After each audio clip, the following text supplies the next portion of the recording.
Hey guys, Chris Bowman Transmission here.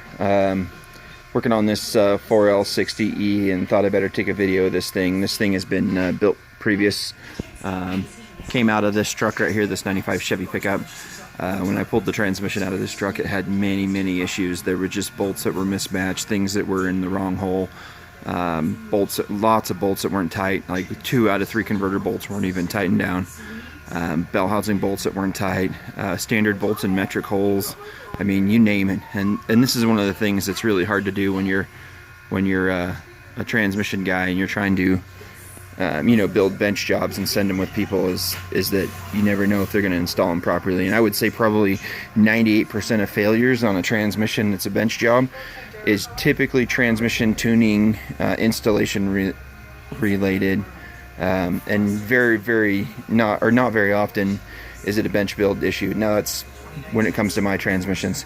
So there's a ton of things wrong in this thing that I just can't believe I'm even seeing.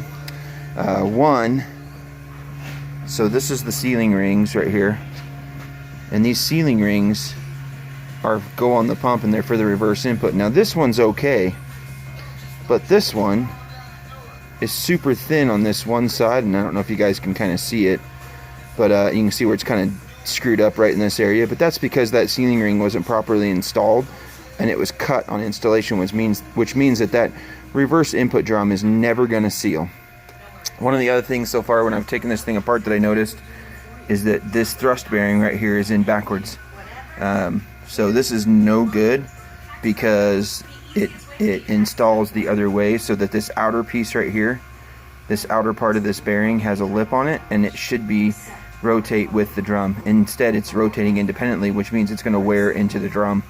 That's just one of the things. Next is this band right here. Now this band, and it's hard to kind of see, but this is supposed to be a band, a curved band, and instead it's one big flat wrapped up piece with the band anchors just completely ripped off of it. Now I believe this transmission only has a few miles on it since the last rebuild, so there is definitely some bench build issues here. This is not an installation issue. When I opened up this transmission, you can see there's a bunch of dinks and stuff in this case, and I'll have to go through and look at everything and make sure it's good, and we can clean that up, but most likely it can be cleaned up. One of the other big things too is that reverse input drum, which is where those sealing rings go. This is where they got shaved off and cut, which means it's reverse input, which is your reverse gear. It was never going to work. But I'm not even sure what the heck happened here, but this whole chunk is missing and ripped open. That is new to me. I have never seen that before. What I think probably happened is that this band anchor was never installed properly. And the reason that I say that, the reason this band anchor was never going to be right, is because if you look, you can see right here that